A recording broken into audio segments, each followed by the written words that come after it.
Welcome to Silicon Valley Nonprofits, a service of KMVT Community Media. I'm Bev Lenahan, your host.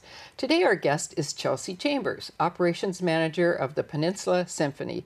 Chelsea, thank you so much for being here today. Thank you so much for having me. Well, we're going to talk a little bit more about what you do at Peninsula Symphony and a couple of your programs. So remind our viewers what your charter is and the service area that you serve. Sure, yeah. So Peninsula Symphony has been around for almost 70 years, and it's Amazing. our mission, it's our mission just to promote high quality, affordable classical music here on the peninsula, as well as to offer high quality music education opportunities for students who are the most deserving, anywhere from San Jose up to San Bruno.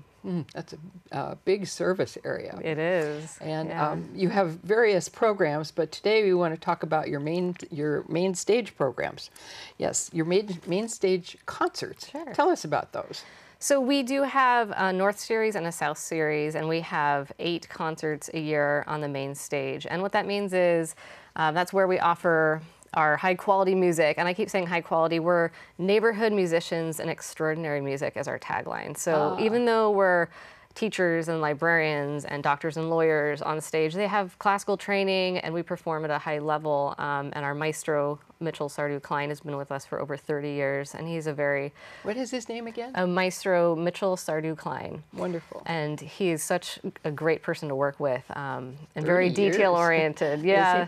So we bring in these fantastic soloists. You know, we've had John Nakamatsu, Taylor Eichste, Soyeon Kate Lee, and we do some jazz and some pops and some, Brahms and Mozart, all the classical greats as well. So you mix it up. We do, and I think people like that, Sure. You want to go out and see something different each time. So I imagine a lot of families attend these main stage concerts. They do, and it's part of our mission, to bring in the kids, and so we often bring in schools offering free vouchers to the kids that have been part of our Bridges to Music outreach program in the schools.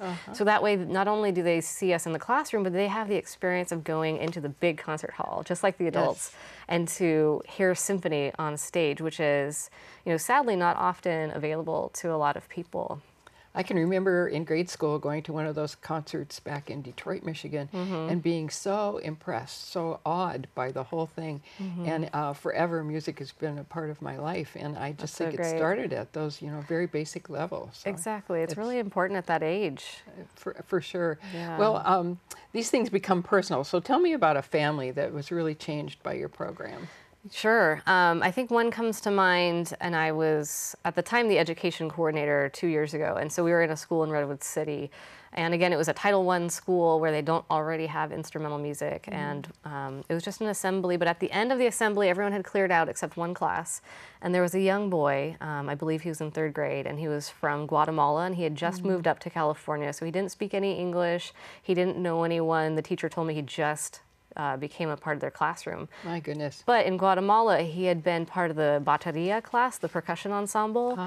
And so at that time, we had the Teal Crane Trio out, which was percussion, French horn, and flute. So the percussionist invited the kid to come on stage and play the conga drum. And so he stood up there, and even though he was really shy, he was just at home. He was at home, and he expressed himself, and you can see this acceptance and this pride of place. And the best part was that the classroom, all the kids in the class just applauded for him. And perfect.